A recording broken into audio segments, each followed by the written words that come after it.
Coming up next on Coffee, Cocktails, and Clarity. My ideal house wasn't so ideal anymore. They gave me a much needed intervention regarding my mental health. They looked beyond the facade of the house, the beauty they saw on the inside and out, to see the bones of the house. I feel like I'm losing my life.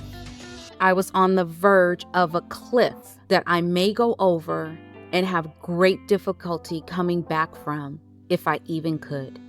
Before we start today's episode, I want to give a trigger warning. This episode includes brief mentions of ideation, depression, anxiety, things of the like. If your mental health is not in the best place, and while I would want you to listen to this episode because it is about our mental health, I'm going to suggest that you meet me again next week for our next episode. And in the meantime, take a look at the show notes so you can have some resources available to you that can help you through this challenging time. I recently took a tour of a home. It looked beautiful, inside and out. Enough rooms and space for everyone in my family. A nice-sized family room and a deck for me to entertain my family and friends. A decent-sized office space for me to work and gather my thoughts and dance to my K-pop. And the neighborhood even made me feel very comfortable. It seemed ideal and a perfect fit. I had my friends come and they walked through the house because they saw how much I loved it. They wanted to love it too, and they did. Since they want the best for me, they decided to take a closer look. That's when they pointed out to me some things that I had missed. Suddenly, my ideal house wasn't so ideal anymore. I'm so happy you're here. My name is Shy Boston, and it's a privilege to welcome you to Coffee, Cocktails, and Clarity. Real women, real talk. It's a safe space created for women like us who want to have authentic conversation around everything that impacts our life, careers, and relationships. Go ahead, grab your favorite beverage, and get comfy. Now, let's have a chat. I appreciate you joining me today. In my glass, I have some Jack Daniel's honey, and it's on the rocks. It just seemed appropriate for today's episode. I also have water standing by because I almost always have water to drink. So I'm going to take my sip of my Jack honey. I'll take another one for good measure. Okay, let's get into it. As we made our way to the back of the house, my friends were still very enthusiastic about what they saw. They loved the house and said it was amazing, how much they appreciated everything about it, but they did have some concerns. We took a moment away from the realtor so they could share their thoughts. They told me how much they loved the space of the house, that it was truly beautiful inside and out. During their inspection, though, they realized that while the facade of the house, inside and out, looked great, there were some areas that had been repaired but may not have been fixed. In fact, they could see that there were some areas that looked like they were about to start leaking. They took me into one of the rooms and told me to look at the ceiling. Sure enough, you could see small lines in the ceiling indicating cracks. In other parts of the house, you could see where it looked like water had accumulated in some of the walls and ceiling, looking like little bubble pockets that could burst at the slightest touch. The more they pointed out what was wrong with that beautiful home, the more I realized it was going to need work. More work than I had anticipated. My friends told me to have heart. All it would take is calling in a specialist on top of the ones I had to inspect the home to help make the repairs, and it would be good to go. They assured me that the house had good bones. I just needed to give it some more attention, and over time, it would be good to go. Prior to all of this, when I was talking to my realtor about the house, She mentioned that I should really take a tour and give it a close look and make an evaluation. And I'm glad she did that, and I'm glad we did. I took what my friend said to heart and made some calls to a home inspector to get it more closely looked at. My friends are four of my closest friends. We call each other K-Bays because we love all things Korean. Korean music, movies, culture, food, beverage, the men. We also love each other. I'm the oldest, so I'm called the uni of the group, which is the Korean word for older sister. We share more than just a love of K culture. We're spiritual sisters who also chose each other as family. We all have invisible illnesses. We have so much that we bond over. And the beauty of this menage of women, two of us are 50, the other two are in their early 30s. So, yeah, you've got Gen X chilling with some millennials. And we love each other dearly. Did I already say that? Okay. Anyway, the house in this story, the house is me. The rooms are my heart and my brain and represent all the spaces where I have all the people that mean the most to me and all the emotions I have for them and their situations. The cracks are for my mental strain of caring for so many, along with the wear and tear from my own trauma and anxieties and invisible illnesses and other things. The bubbles in the walls and the ceiling filled with water, the bubble pockets, those are the tears that I have kept holding back because I didn't have time for the mental and emotional breakdown I needed. I didn't have time or even the ability to cry. My girls and I were hanging out recently, enjoying some much overdue time together. While we were chatting, I asked two of them what I thought was an innocent question, something about their personal Bible study habits and how they managed it, since both of them are neurodivergent like me. As we talked, I started expressing how I've tried several of their suggestions before. Each one shared their thoughts, and I simply said, I get it. I struggle with consistency and motivation. Then all three of them looked at each other. I said, I have no desire to do anything, not even the stuff that's most important to me. I wasn't thinking much of it until one of them said, yeah, that's something we wanted to talk to you about. Friend, we don't think you're doing so good. I looked up, and their gazes were on me. Gently, they gave me a much-needed intervention regarding my mental health. They looked beyond the facade of the house, the beauty they saw on the inside and out, to see the bones of the house. They looked beyond any cosmetics to the heart of the house. They could see that while there were some cosmetic fixes, plastered walls, paint over old paint and wallpaper, new flooring over old, there was serious work that needed to be done. My realtor, that's my therapist.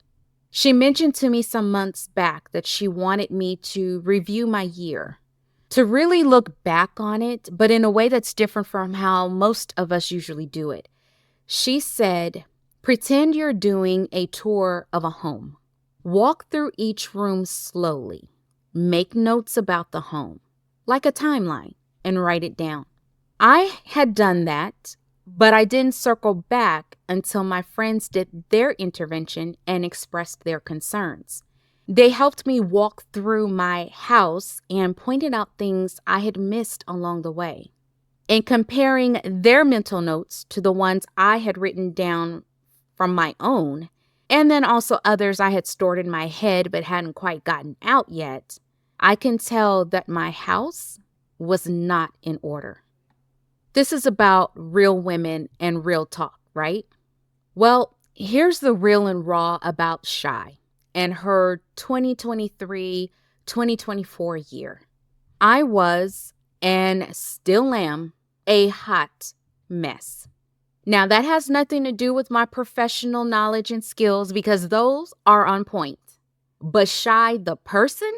Woo, child. Let me take a drink. Mm. While I'll keep some things to myself to protect my privacy of my family and friends, and some things I'm just not comfortable sharing just yet, I will say this. I wrote the following in my journal. This was after my tour. I end the year mentally drained, overwhelmed, confused, exhausted. My spending was out of control. All of the great strides I made in rebuilding various parts of my life, everything is spiraling out of control, going to shambles. I feel defeated, deflated, and destroyed. I'm desperate to regain control, to figure things out.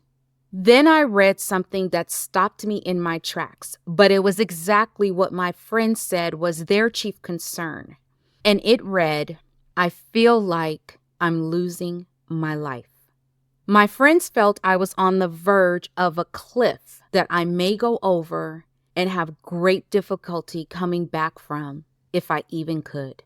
Upon all of those realizations, I called a building inspector, a psychiatrist. What's the difference between a psychologist, a licensed therapist, and a psychiatrist? I actually thought they were all the same, except one, a psychiatrist, could prescribe medication.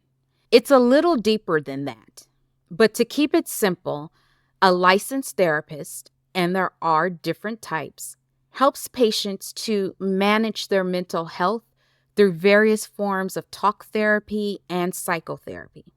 A psychologist can run various psychological tests. They focus on behavior, thoughts, and emotions, and their bearing on one's mental health. A psychiatrist is a medical doctor that specializes in mental health. They look at patients from a mental and physical perspective, crafting plans to assist them with a wide range of treatments, including medication if needed. Since I have a therapist, a psychiatrist was the next logical option. They will work in tandem to help me get better. And I'm actually looking forward to my appointment. I'm scared for a variety of reasons. I know, though, it's the best thing for me to continue getting healthier in every way. Even though I didn't feel I had ideation, the fact is that there were words on paper from my heart that said I was perilously close to crossing a line. That's why I sit here in front of you, no eyebrows, which you can probably see if you're watching me on YouTube. Not wearing any lip gloss. I'm wearing a bonnet, comfy clothes, got on one of my favorite K-pop sweatshirts, and minimal lighting. I have enough for you to kind of see me as clearly as possible. This is me and where I am today. Is this you? If so, and you've listened this far, I beg that you stay with me a little longer. If it's not you and it's someone you love, I'm going to ask that you stay with me a little longer as well. It's not easy sharing this. I've thought it over for a long time. How much information should I share? How will this impact me professionally? Do I want to be this vulnerable? Will anyone even want to hear this? The conclusion I came to is that I'm sharing what I feel comfortable with. When I coach clients on their personal and professional development, this is part of my job, to understand them and to empathize with them so I can help them realize their goals and continue being or becoming their best selves. It'll only make me better at my job when I can show up as myself, which I always strive to do. Being authentic is extremely important to me, and this is no different. I want my clients to know I get it because I've been there and I'm working through it. And not only that, I'm not where I once was personally and professionally, and they don't have to be in their same spots either. Vulnerability, just sharing this is vulnerable enough for me. And I'm sure someone will want to hear this because they need to. They need to know that someone else is right there with them. And so I'm laying it all out there. Now that I have reviewed my year or toured my house, I'm ready to make the needed repairs. I'll be releasing this home from everything that was causing it to break down and refocusing my attention on loving it in whole once again. You can do the same. Take some time to tour your home and write down what you see. Ask some of your friends and family what they have observed about you at work, at home, and elsewhere. What do they have concerns about? Then get you a realtor or building inspector, your therapist and or psychiatrist to further help you through the situation. It's okay to admit we can't do this on our own. It's okay to acknowledge that you had a tough year, maybe a tough few years if you're like me. Maybe you were laid off, or perhaps you've been unemployed or underemployed for months, if not years. Maybe you had to make a decision between being a caregiver to your family and your job. And whatever decision that you made at that time, the sacrifice may have cost you in more ways than you knew it would. Did you fight your way through everything while your mental health was in tatters? Perhaps there were social and political situations that caused you to feel hopeless, angry, or afraid. Maybe things have happened that have you questioning your beliefs or your faith. Maybe you're an entrepreneur that can't figure out how to keep your doors open, make ends meet for your household, or you're questioning every business decision because nothing seems to be happening. It could just be the season that we're in and the time of year. I know it's a rough time of year for our family.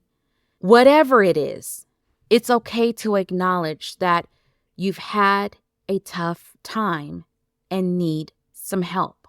I'm going to encourage you, as I said, to review your year. I'm going to encourage you to work through your emotional and mental health so you can release what's holding you back from moving forward and showing up as your best self. Then refocus on loving yourself. Like any good home, we should examine it on occasion to make sure it's still in good repair. Once we identify areas of concern, we fix them instead of patching them because patches will only last so long before the real work needs to be done. So do the real work now. Then you can continue loving your house in all its glory. Indeed, you'll fall in love with it again. You'll see all of its beauty inside and out. You'll value it even more because of the hard work you put into it. It's never easy to admit that we need help in any way. Now is the time, though, for you to have the breakdown you didn't have time for this year, last year, the year before, and any other time past. Now is the time to show love to your home by really looking at it, then repairing it. Be gentle, as some areas will need more time to fix or determine what the problem is. At the end of the work, not only will your home have increased in value in your eyes, it will be as beautiful as you have ever wanted it to be. Now, by way of reminder, there are resources in my show notes that can further assist you in achieving this goal. As I continue to repair my home and showing it more love, I'll share more of my journey with you. Feel free to share some of yours with me as well. You can leave comments or reach out to me on social media. We're in this together, and I know you can do what it takes to get healthier in every way. I'm looking forward to doing this journey and to do it with you. I want to see how much work we've done to our beautiful homes by the end of next year. I want to see our homes standing tall, looking as beautiful as ever, filled with so much love. And you know what? You can do it. We got this, girl. I know your time is valuable, and I appreciate you choosing to take the time to chat with me today. I hope our conversation helped you to see things more clearly. If you like this episode, don't forget to subscribe so you can always be alerted to my new episodes each week. Enjoy the rest of your day or night, and let's get together again soon for some coffee, cocktails, and clarity.